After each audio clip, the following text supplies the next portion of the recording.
On today, talk about the idea of first fruits, moving forward, because I want you to understand what Noah did and how it looks and how it feels. So make sure you turn. Genesis chapter 8, verse 15 through 22. Genesis 8:15, it says this: Then the Lord spoke to Noah, saying, Go out of the ark, you and your wife, and your sons wives with you. Bring out with you every living thing of all flesh that is with you, birds and cattle, and every creeping thing that creeps on the earth, so that they may abound on the earth, and be fruitful and multiply on the earth. So Noah went out, and his sons and his wife, and his sons' wives with him. Every animal, every creeping thing, every bird, and whatever creeps on the earth, according to their families, went out of the ark. Then Noah built an altar to the Lord, and took of every clean animal and every clean bird, and offered burnt offerings at the altar. And the Lord smelled the soothing aroma. Then he said in his heart, I will never again curse the ground for man's sake. Although the imagination of man's heart is evil from his youth, nor will I again destroy every living thing as I have done, while the earth remains, seed time and harvest, cold and heat, winter and summer, all day and all night shall not cease. We're going to talk a little bit about the idea of first fruits, but I want to bring you into that world a little bit by telling you a story of me and my kids on, I think it was our last family vacation that we took probably 2 years ago. I'm going to tell you this funny story. If you can move the slide. Everybody wants to be able to see beautiful pictures like this. Go ahead and switch right here. These beautiful pictures. Everybody loves it. These beautiful pictures of it looks like an aquarium. That's why a lot of people love it. But you only get a chance to see these kind of creatures and this kind of view in real life if you go on either scuba diving or snorkeling trips. That's the only way you get a chance to see these beautiful tropical fish, of multicolors and different sizes, and next to a coral reef. And it's a beautiful thing to see. Number one, in the picture, it's beautiful, but it's even lovelier. It's even better when you see it in real life. And so the last family vacation we went on, my kids and I, we were in Cozumel, and we decided that we were going to go snorkeling. Now, it was a great idea because we're going to get a chance to see, this beautiful sight and see things you only get a chance to see. So we were excited about it. We got donned on our gear, our goggles and our fins, and got all of our pieces together to make sure that our breathing apparatus, to make sure we could, when we came to the top, we could breathe. So it was just an exciting thing, and we were excited about it. But the problem is we were excited about it, but we had a certain idea about what was going to happen, and it didn't turn out to be true. Because when we thought about snorkeling, when I'd gone snorkeling in the past, literally the boat drives you somewhere, and then they set the anchor of the boat. You jump off the boat, and you kind of swim around the boat, and you look at all the little pretty little fish, and then you just and then sometimes it's even shallow enough at certain points where you can swim to a certain spot, and maybe you can stand on a sand dune or what have you. So I had this idea that when I took my kids, it was going to be a really nice little thing, and we're going to jump on a boat, and we're going to go out to this nice little spot, and it was going to be a nice little calm spot. But it didn't happen this way. So this particular snorkeling expedition, once we donned all of our equipment, we walked down the beach, around this long bend to this pier. And you came to the edge of this pier, and the instructor told you that you got to jump in from here, and the water right there is about 25 feet deep. So we're like, no problem. I will jump in and come to the pier. And I was thinking that I guess we're going to just swim around the pier. That's what we're going to do. We're just going to hang out around the pier, and we'll get a chance to see. So he being dad, I'm like, I'll jump in first. So I jumped in first. So I'm in the water, and then my kids jump in, and all the instructors jump in, and we're all there, and all the other tourists. And you're swimming around the pier, and you're looking around, and you're saying, oh, man, this is nice. And so you actually saw things like this, all these beautiful multicolored fish. And so we're swimming around the pier, and it's great. And then the instructor bids us all to come up to the top, and so we're there, and he says, now we're going to swim around the reef.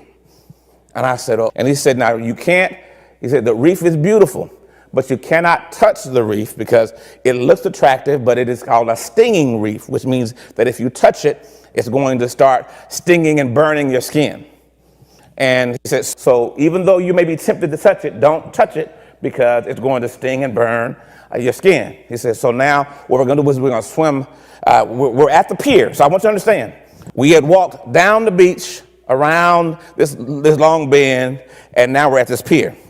And what he tells us is in order to get out of the water, you can't just go back up and climb up on the pier.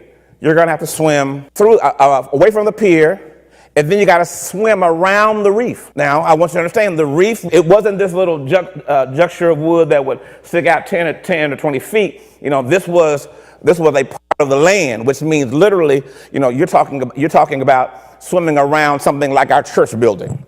You know, and then once you swim around our church building, so if you can imagine this hunk of land that's about 10,000 square feet that was jutted out into the sea. So now you got to swim around 10,000 square feet. And then once you swim around 10,000 square feet, he says, then you'll see the beach on your far left. He says, and then we'll swim toward and to the beach. And then we'll just get out of the beach. And I was thinking, like, wait a minute. Now we're all the way over here by the pier. Now, you know, this is fun because you can swim in little circles, and then when you get tired, you can hold on to the pier and look and laugh and hee ha ha. But once we get out there, swim or die. You got to make it. And so and I'm like, it must not be that bad. Now you remember though that swimming is is a major exercise because it uses so many different muscle groups, and you have to be in shape to swim for a long distance. Now, once again, swimming around a little pier and holding on to the side, that's hee ha ha stuff.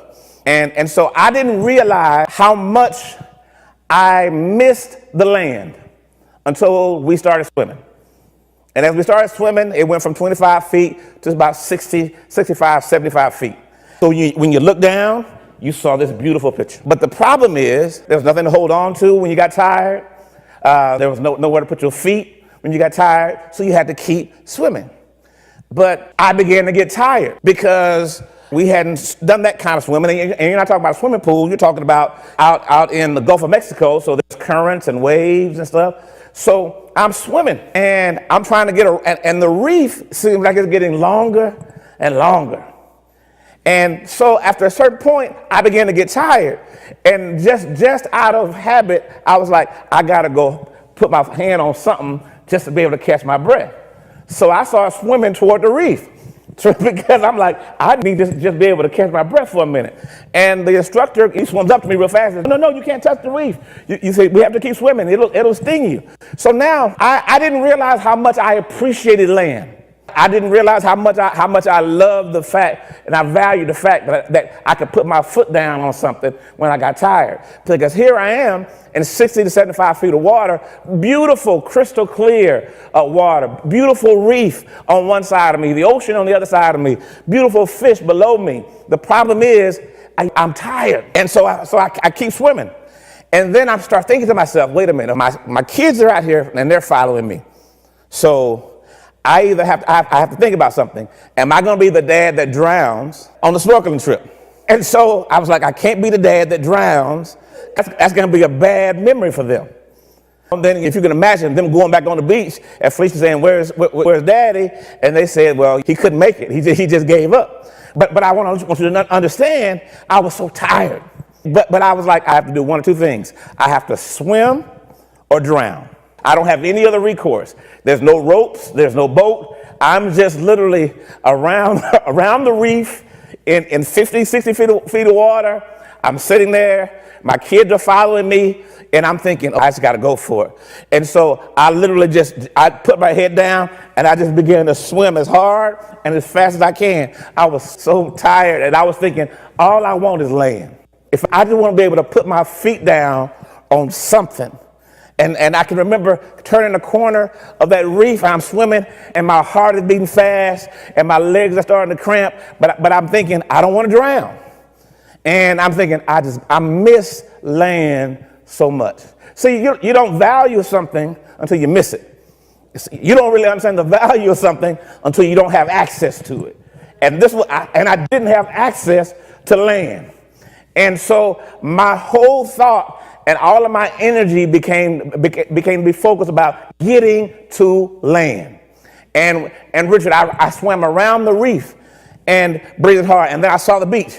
And I began to swim toward the beach. And I was in front of the instructor. Not because I was a good swimmer, not because I had perfect form. I was trying to survive. I was just trying to make it because I was breathing hard. I was tired. The water wasn't helping me. And then what the worst was when I was coming toward the beach and I could see that the ground was close, but it wasn't close enough for me to put my feet down. So I had to keep swimming until the ground was enough for me to put my feet down. I was swimming so hard, and I was breathing so hard. And finally, I can remember the joy. I smile about it right now because I can remember the moment when my fin, I felt the dirt, I felt the sand. And I can remember when I felt it on my feet. And I can remember when I had to tiptoe to walk in. And then finally, when I began to walk, and the waves were hitting me, and I came out of the water, and I was sitting there, and Felicia said, "Did you enjoy your snorkeling trip?" And I was like, hell no. I said, I almost drowned out there because I found myself out there without something that I valued, which was land. And I found myself stressing. And I found myself trying, but I knew that I either had to make it, or I had to swim to make it, or I had to drown. I'm saying to you that pretty pictures are great, but you know what you don't think about? That the land or the ground is way down there. And the problem is there's no air down there. So Noah being a man of God, when we look at our text, Noah being a man of God who loved God, didn't understand how much he valued certain things. If you think about it, even when he was preaching, it's going to rain, and he was building the ark, there was probably something in him that was like, you need to listen to me, and pointing his fingers and looking at people who were making fun of him, looking at families who were meddling him and meddling his kids, and he was like, God's going to get you.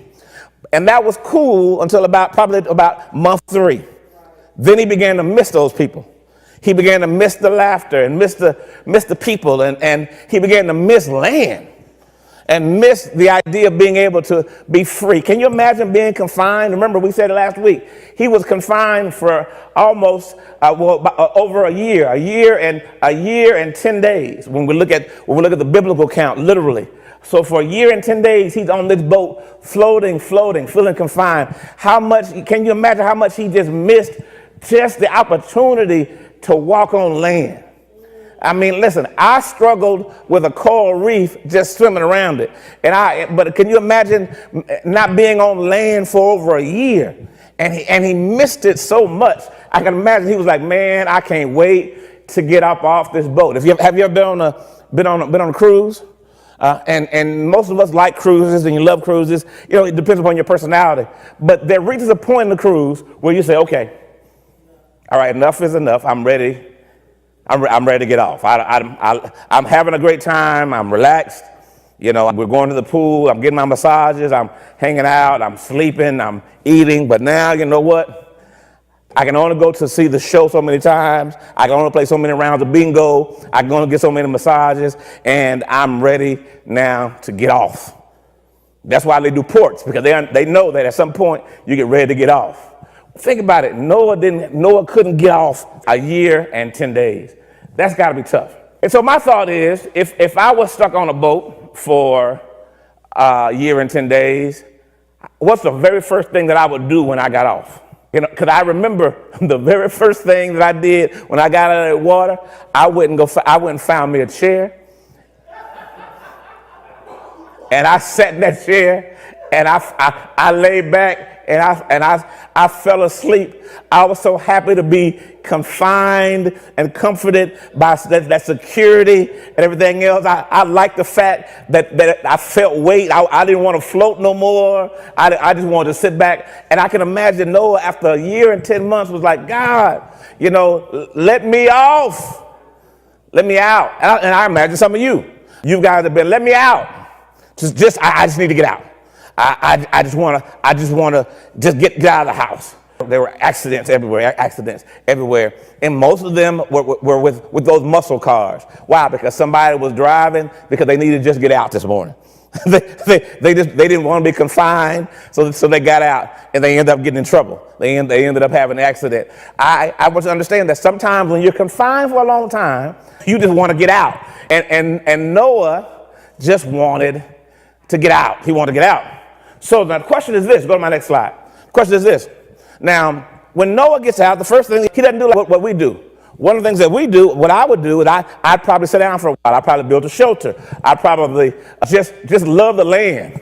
Just be happy to get my legs off under me. I'd be happy to get off the ship. I would go sit down in some grass that I ain't sat in for a long time. What does Noah do? Noah stops. He builds an altar immediately, and he gives a sacrifice. So the question that I have, was this offering or this gift, was this a first fruits offering?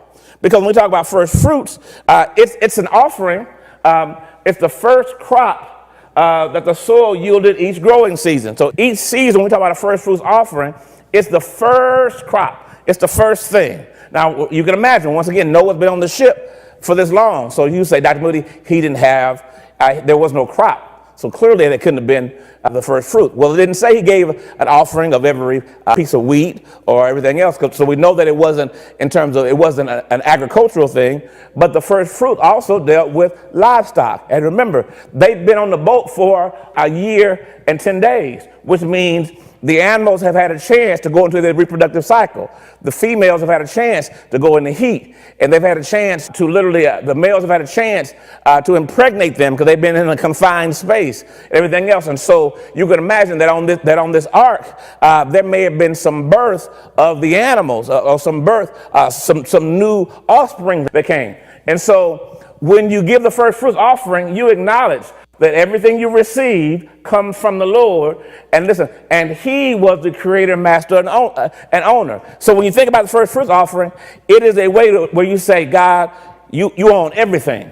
You are on everything, and that you are the source. It is an acknowledgement that God is the source of everything. He creates everything, and he is a provider. I remember I said this earlier. Your job is a resource. God is the source.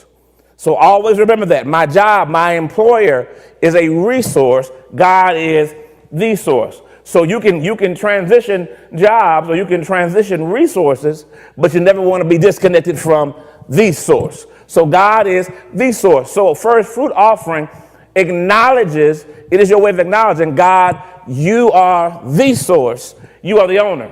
And then the first fruit would also guarantee future productivity, because whatever I did with the first would tell me what would happen to the last. So if the first was blessed, the last was blessed. These are the principles behind the first fruits. So when we talk about a first fruits offering, we talk about at the beginning of every year that you yield up this offering of your first harvest, your first level of income, your first ingrowth, your first reception of income. And that first fruit, what you do is you sow that into God. Well, Dr. Moody, is that why? Did it include everything? Yes.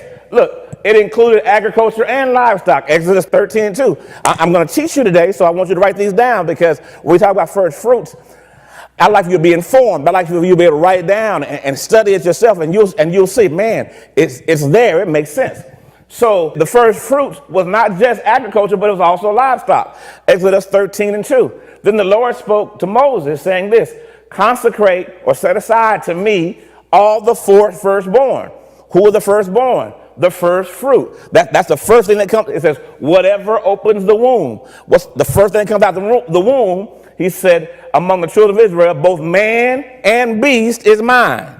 So literally, when we talk about first fruits, we talk about giving back to God the first thing that comes out. I'll say it again. The first thing that comes out. Some of y'all said, man, if I had known that, I would give my child away to God a long time ago. But you kept him now, so you can't give him back now.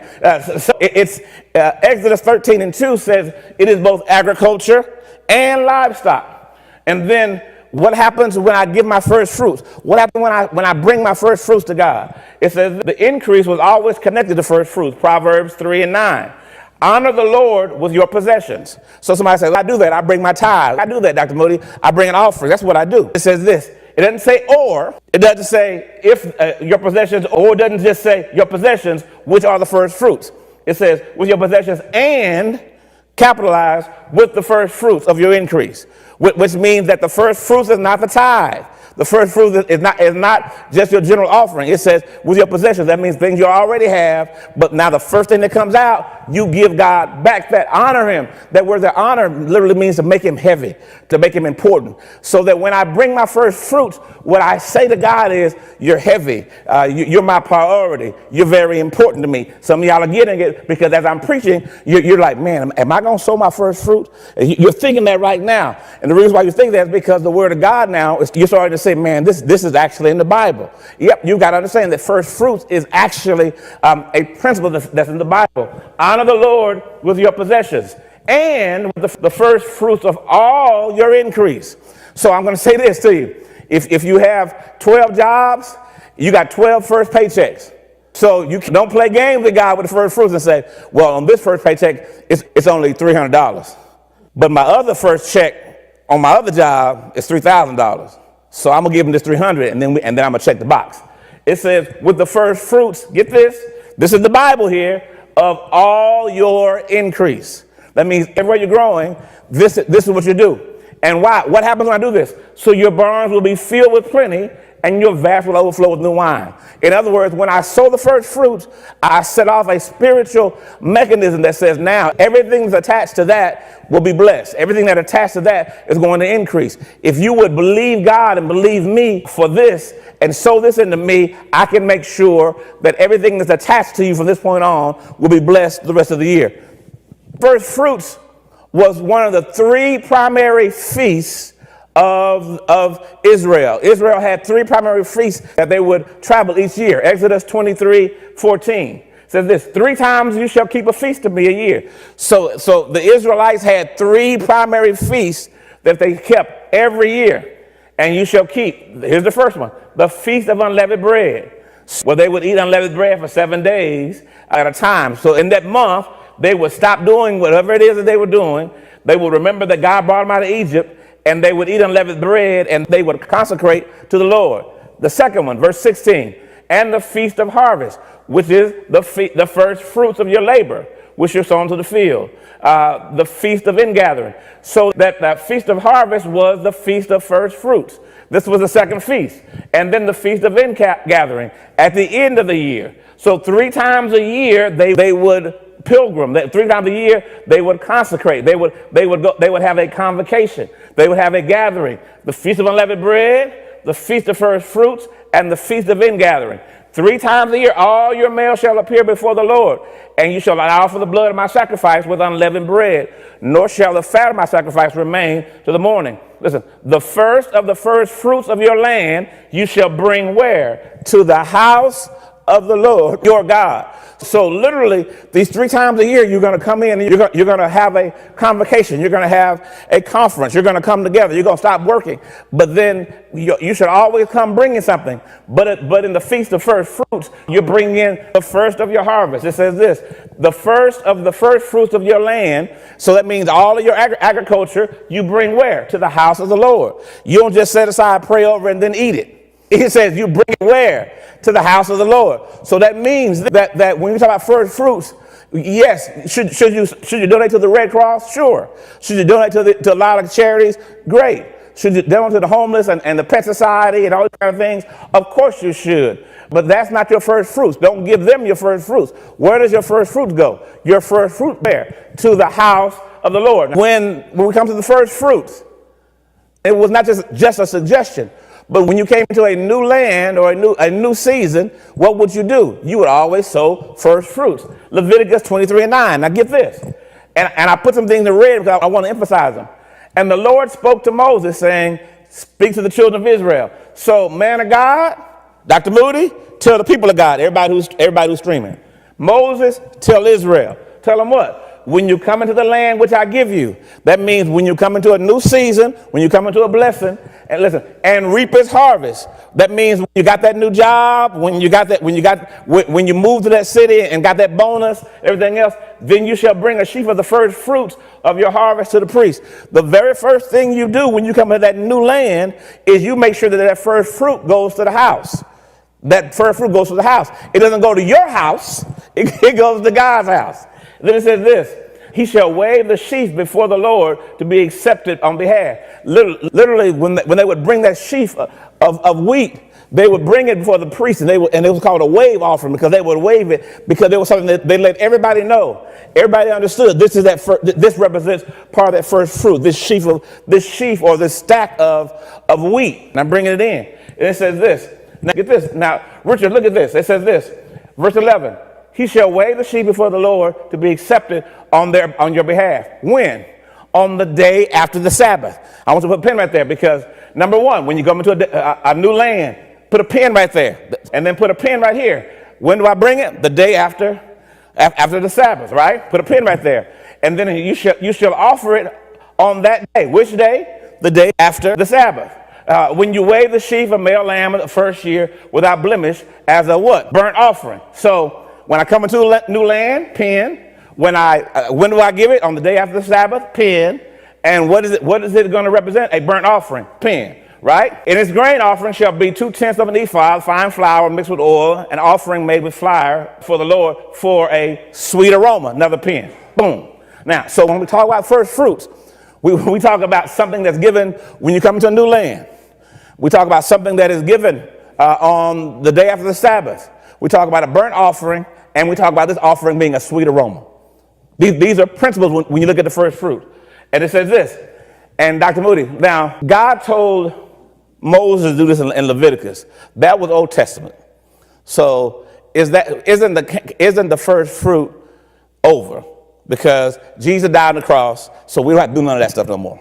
And this shall be, verse 13, and you shall eat neither bread nor parched grain, nor fresh grain until that same day you brought offering. So he said, don't you eat nothing until you make sure that you prioritize the house of God. Then it says this, and it shall be, listen, a statute where? Forever throughout your generations. So there is no cancellation of this. There is no, that was, because we like to say that, well, that was Old Testament, or that was, we live in the season of grace now, so we don't have to do that. This says very clearly that this shall be a statute. How long? Forever. So when do I stop it? When do I never? So I'm going to always do it. It's a sweet aroma. It's a burnt offering. It's given the day after Sabbath. And when I enter new land, boy, I'm laying some stuff out for you. Let's go a little further. So now we'll talk about this idea of first fruits. Remember, Exodus 22 and 29. You're going to sow it as soon as possible. What do you mean? You shall not delay to offer the first of your ripe produce and your juices. The firstborns of your sons you shall give to me. Likewise, you shall do with your oxen and your sheep. So, with your produce, with your kids, and with your sheep. I know somebody's going to ask me this question today. I can already feel it. How am I supposed to give the first fruit to my child? I know somebody's going to ask that question. That means I got to bring all my children into the church, and the church adopt them. I know that's the question. I know somebody's going to ask me that question. I can already sense it. Remember this. First of all, let's deal with your increase. Second of all, let's deal with things that God has blessed you with. And then you're supposed to be dedicating your children to God. That doesn't mean that they have to all work in the temple, but your children should be grown up as disciples. Just like Hannah brought Samuel in, and Samuel learned how to work in ministry. You need to be bringing your children in and teach them how to work in ministry and teach them how to be worshipers. That's the equation of dedicating them. Instead of dedicating them to the science club and to ballet and to the Boy Scouts and everything else, that you make sure that first of all they are worshipers, and that's their primary drive. And then after they are established as worshipers, they can do all these other things. That's how you bring that first child in there. I want to answer that because I know somebody's going to ask me that question. So now, but notice this. It says this: don't delay. How soon should I get it? Don't delay. Can I pay my first fruits over time? Can I pay it from January to July so it doesn't affect me as much? Don't delay. As soon as you get it, right? It says offer what? The first of your ripe produce and your juices. So I'm bringing my agriculture. I'm bringing the juices, which means I'm bringing the stuff that I squeeze out of my agriculture. And then it says, I'm bringing the firstborn of my sons. So now it deals with people. And then now, likewise, deal with oxen and sheep. So all of my livestock, everything I sow first fruits. I'm always sowing first fruit. The first of everything goes back to God. That's the principle. The first of everything, it totally belongs to you. Dr. Moody, isn't this the tithe? Aren't you preaching the tithe? That's that first tenth part. But there's a difference between the first fruit and the tithe. I told you, it said, with your possessions in Proverbs chapter 3. And it says, and the first fruits. Go to my, then God's sensitive about this. In Jeremiah 2, notice, this is, and Jeremiah speaking to those who are literally in exile. And God is talking, and he's talking to them in exile, and he's saying this: Israel was a holiness to the Lord. He said Israel was God's offspring. It was God's son. But get this, the first fruits of his increase. So how important is first fruits? God says Israel was like the first fruits to me. He says that when you want to know how important Israel was, the best way I can explain to you how important Israel was to say it was like the first fruits. So you got to understand how important this was to the believer of the Old Testament. They were like, man, they understood it. First fruits was not an anomaly. It was not something that one or two people did. Literally, when it comes to first fruits, the Israelite family or the Jewish family understood, because the father, the patriarch, before the fruit and before the harvest would come in, would literally, get this, Richard, he would mark out grounds and mark off trees, the best trees and the best areas, and say, this right here is the first fruit. And before the harvest even came in, they would mark it out saying, this is going to be the best. I can tell this goes to God first. And literally, as it came in, the father would then take the first fruits, and they would give the animals as burnt offerings, but they would take the agriculture and place it in baskets and put it at the doors of the tabernacle for the priests. That was the first fruits. That's what it was used for. And nobody in Israel misunderstood that. So when they say, well, how do we know that God loves us, Prophet Jeremiah? How do we know that God cares for us? Prophet Jeremiah says, oh, you want to know how much God loves for you? He says, Israel was like the first fruits to God. Everybody went, oh, I get that. The first fruits? Yes. You want to know how much God loves you and how sensitive God was about you? You were like the first fruits. Now we understand the seriousness of it. He says, the first fruits of his increase. And listen, and all that devour him will offend. Disaster will come upon them. So God said, if you mess with my first fruit, just like you mess with Israel, I'm going to get you. This is how God feels about it. Now, even when the people fell off, when they began to fall back in love with God, and they had great spiritual reform, look and see what's the very first thing they put back in place. 2 Chronicles, go there. 2 Chronicles. They had fallen away from God. They began to worship other gods. Is this some good stuff? Because I want you to understand this, because you need to be able to argue this. When they had fallen away from God, because somebody will say, Dr. Moody, I fell away from God, so I don't have to do first fruits because I just need to get my life right. I haven't done all that I need to do, so let me just work on that this year. Talk to me in 2025 about first fruits. It says this, 2 Chronicles chapter 31, verse 1.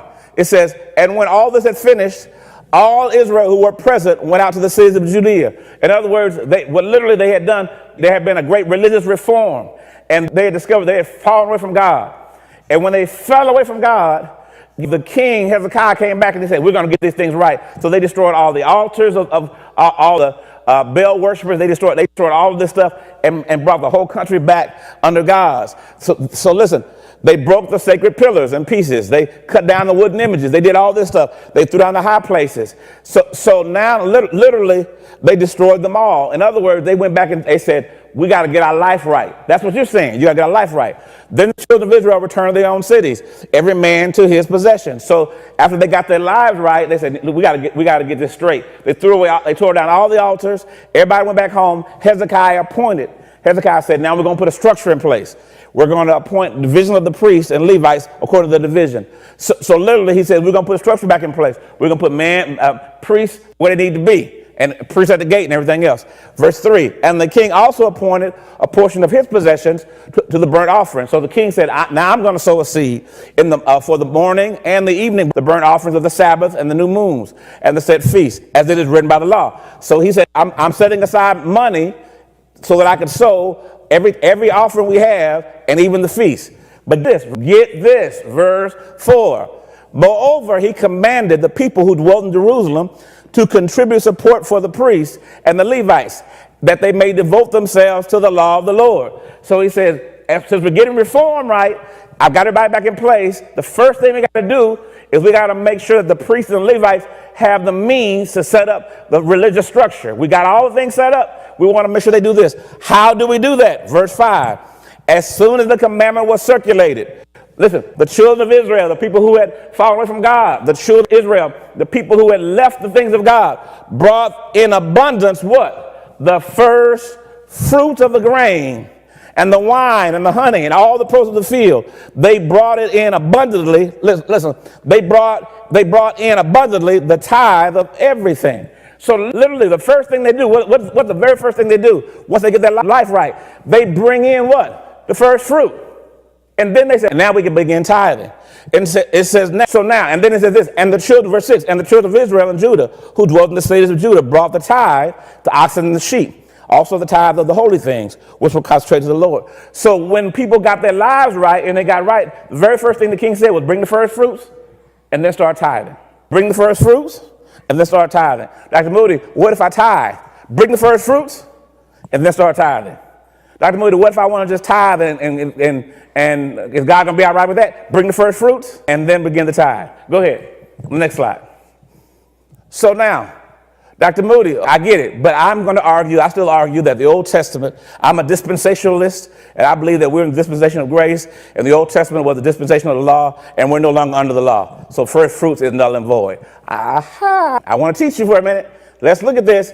So that means that if it was null and void, Paul would not use it to talk about anything in the New Testament. If it was null and void, they would not use a null and void concept in the New Testament to defend or talk about something. But notice here, in Romans chapter 16, verse 3 through 5, Paul is writing to the church of Rome, and he says this, greet Priscilla and Aquila, my fellow workers in Christ Jesus. So now he says, I got the people that work with me in ministry, who risk their own necks for my life, to whom I will not only give thanks, but also to the churches of Gentiles. So these two people risk their own life for ministry. But then verse 3 says this, likewise, greet the church that is in their house. They started a church in their house. Greet my beloved Epaphroditus, who is, get this, the first fruits of Acadia to Christ. Paul uses the concept of the first fruits because he knew that everybody understood that concept. That first fruit represented that first soul that was saved in that region. So Epaphroditus was the first soul that was saved in this region.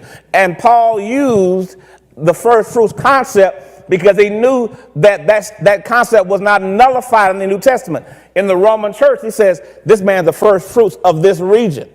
Then, not only that, in 1 Corinthians 16 and 15, it says this, I urge you, brethren, you know that the household of Cephas, that is the first converts of Acadia, that they devoted themselves to the ministry of the saints, that you would submit such to everyone who works with and labors among us. He says, listen, I'm talking to you about this household, and this household was the first fruits. Why? They were the first converts. And then also in James chapter 1, verse 18, it says this, James says, so it wasn't just Paul, but James uses it. He says, of his own will, he brought us forth by the word of truth, that we, talking about you and me, or those who are in the church, might be a kind of first fruits of his creatures. So if the first fruits was null and void, if the first fruits was under the law and no longer, it should be nullified, why are they using in the New Testament to talk about the first people who got saved and the first people who came to Christ? Because it's still a key principle. Now, if you don't like that, and if you don't agree with that, then I want to challenge you a bit further. 1 Corinthians 15 and 20. Listen, the reason why you enjoy watching what it is that we do here at the Rock is because you say, man, even if I want to argue it, he's arguing the point, and it's making sense to me. Notice we talk about first fruits in the Old Testament. We talk about first fruits when they had religious reform, and now we talk about first fruits in the New Testament. And Paul talked about it, James talked about it, but get this. Paul uses the first fruits, and he uses Christ as an example of the first fruit. Woo, that's some good stuff. Verse 20. But now Christ is risen from the dead. So, why? Because in 1 Corinthians 15, they were arguing with the Sadducees. The Sadducees were arguing that there is no bodily resurrection. They were saying, no, when you die, you just go into, your body just goes into annihilation or goes back in the grave because the soul is the most important thing. That's what the Sadducees were saying. So there is no resurrection. They kept arguing this over and over again. So Paul is arguing with them in 1 Corinthians 15 about the resurrection. And he says this, but now Christ is risen. So Christ has been resurrected, right? From the dead. And listen, and has become, get this, the first fruits of those who have fallen asleep. So he says, hey, you want to argue resurrection? Christ resurrected. And he is the first fruits. So why would Paul use Christ as an example of a null and void principle? See, you can think about it. Why, if it was null and void, and it was no longer to be carried out, and it no longer mattered, why would Paul use Christ and use this principle to exemplify a point? So you got to ask yourself that question. That means that it made sense to Paul as a Pharisee. It made sense to Paul as a kingdom man. And Christ, he says Christ because he's risen. You want to argue resurrection, Christ rose, and he is a kind of first fruits. But he says this, for since by man came death, i.e. Adam, and by man also came the resurrection. So what happened to Adam? Because he was the first man. So when sin entered Adam, some good stuff. Sin entered all men because Adam was a type of first fruits. And so we had to do a do-over. So when Christ came and Christ was the resurrection, because he became the resurrection, he is the first fruits. That means that whatever happens to Christ happens to me. Why? It's the principle of the first fruits. You cannot argue Christ and resurrection without acknowledging the principle of the first fruit. I am teaching my behind off. It says this, for as in Adam all die, so in Christ all shall be made alive. What is that, Richard? That's the principle of the first fruit. He's saying whatever happened to him will establish or set up what happens to everybody else.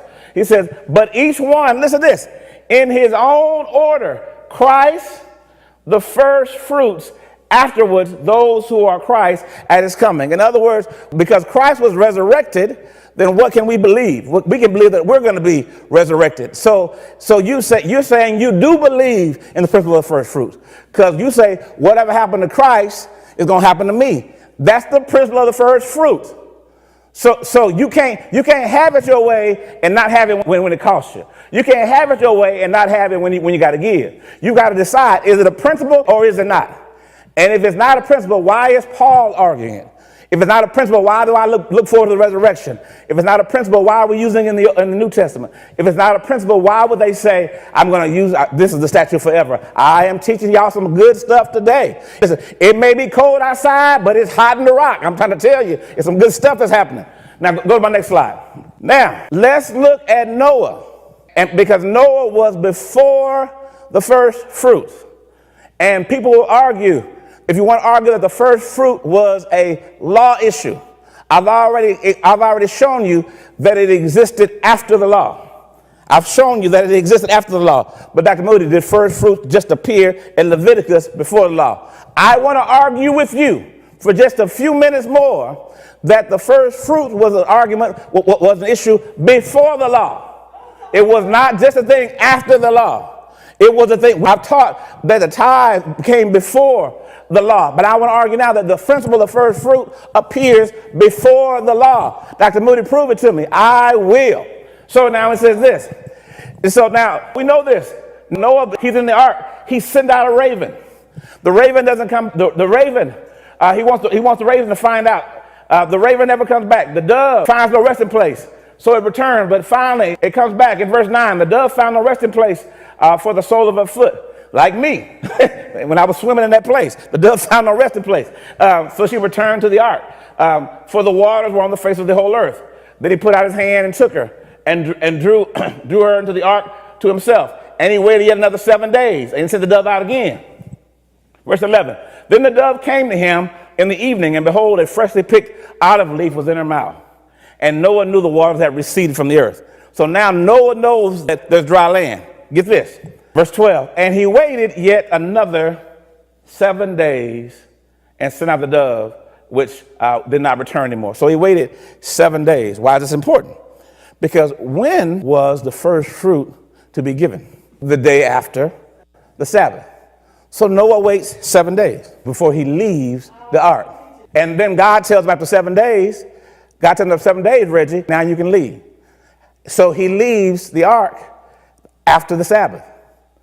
And on the day after the Sabbath, what's the very first thing that he does? He gives a burnt offering, or he gives an offering of the first fruit. When was the first fruit supposed to be given? Go to my next slide. I'm going to show you. When was the first fruit sown? Number one, it's sown as soon as you enter into a new season. You want to know, when do I sow the first fruit? As soon as I enter into a new season. What's the principle there? Did Noah do that, Dr. Moody? Yes, Genesis 8:21. Noah comes off the ark. Everything is dead. Everything is gone. This is a new season. What's the first thing Noah does? He builds an altar. And then he took of every clean animal and clean bird offerings. So he sold it as soon as he entered into the new season. What does he do? He sows his first fruit. He doesn't stop. He doesn't go build a house. He doesn't set up things for himself. As soon as he enters into a new season, what do we do with the first fruits? As soon as we enter a new season, what do? We sow it. At the beginning of every year, what do I do? Oh, why? It's a new season. We see this principle being set up before the law. Now, it says this, and then he sowed it the day after the Sabbath. Because why? In Leviticus 23 and 11, it says we sow it the day after Sabbath. Noah waits how many days? 7 days. What's the seventh day? The seventh day is the Sabbath. And then after the seventh day, God tells him to leave the ark. He leaves the ark the day after the Sabbath. And what does he do? He now gives a burnt offering or a first fruit offering of every clean animal. Not just, see, you got to get this in your mind. Get it out of your head that he just gave a dove. Get it out of your head that he just gave, listen, of the firstborn of every animal he brings and he gives on the day after the Sabbath as soon as he walks into his land. I am teaching my behind off, and you should be clapping your hand because you're saying, doggone it, the first fruit is before the law. It's after the law and it's before the law. Then it says this, when I give a first fruit, what does it do? It sends a signal to God. The Lord smelled what? A soothing aroma. You guys remember in Leviticus, what did I say? I told you to put a pin in it. A soothing aroma. So we see all the principles of first fruit. We see Noah walking it out before the law. And God smells a soothing aroma, which means he sent the signal saying this, God, I trust you completely. God, I know that you are the owner of everything. I know you are the creator of everything. I know that you are the keeper of everything. And so when I sow this first fruit, and I give it as a burnt offering, when you smell that aroma, that's the sign that I'm saying, God, you know what? I believe in you still. Listen, I might have had a rough year, but I believe in you still. I might have a rough season, but I believe in you still. It might not have gone the way I wanted it to go, but listen, I believe in you still. And the first thing I want to do when I get into a new year is I want to show God, I still believe in you. I don't care who COVID took out of my family. I still believe in you. I don't care what I'm dealing with as far as disease or stress. I still believe in you, God. Why? Because it is not the government that's my provider. It is not my job that's my provider. You are my provider, and I believe in you. So I'm going to sit up. I'm going to sow a seed, a first fruit, and that first fruit is going to let you know, God, I still believe in you. Then it says this. Then the first fruit sets up the standard for the next season. So God smelled the aroma, and then it said, and the Lord said in his heart, he says, man, after all you've been through, we still love me like that. And God says, yes, I love me like that. He says, you never again destroy the earth like that. Even though I know you ain't together. That's why he says, I know the imaginations of your heart still jacked up. He says, but because you sent a signal to me, Listen, I'm going to let you know, here's how the new season is going to go. He says, while the earth remains, seed time, harvest, cold, heat, winter, and summer, all day and all night shall not cease.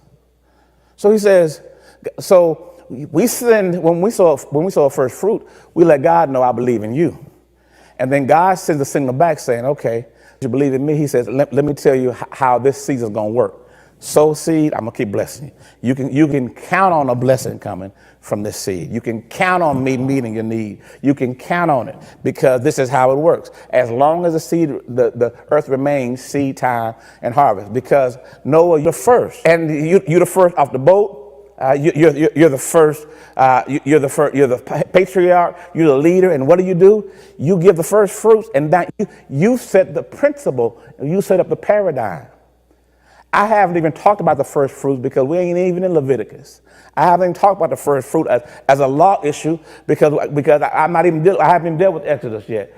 But you set the paradigm because of your heart, and now that principle there is set up forever. So when I talk about it in Exodus, when I talk about it in Leviticus, it's not because of the legalities of it. It's because we have a covenant. And the principle of the covenant, God says, I'm going to explain to y'all how to keep the covenant that Noah established before the law. I hope that this helps you. I hope that this blessed you. I hope that it enlightened you. Because I'm going to challenge you this morning to bring your first fruit. Why? Because new season, it's a new day. God, I want to send a signal to God. I want to make sure that I send it. I do it first. I prioritize it, and I want to make sure that I sow it because understand this: not only is it a law issue in Exodus and Leviticus, it's a heart issue in Genesis. Not only is it a heart issue in Genesis, it's a recovery, repentance issue in 2 Chronicles. Not only is it a 2 Chronicles repentance issue, it's also a principle in the New Testament. First fruit. So I'm going to challenge you to bring your first fruit. I'm going to challenge you to. Thank you for worshiping with us today. If you like this message, you can find the rest at cmllcstore.com. We invite you to join us again for our extraordinary worship services every Sunday at 10:30 a.m., Sundays at 4 p.m., and Wednesdays at 7:30 p.m. Central, where Dr. Moody teaches how to understand the Bible, and you can get all your biblical questions answered. We look forward to connecting with you. We ask that you subscribe to The Rock ATX on YouTube and follow The Rock ATX on Facebook and Instagram to stay connected to all The Rock is doing. You can also get connected on our website at therockatx.org. Again, thank you for worshiping with us and be blessed.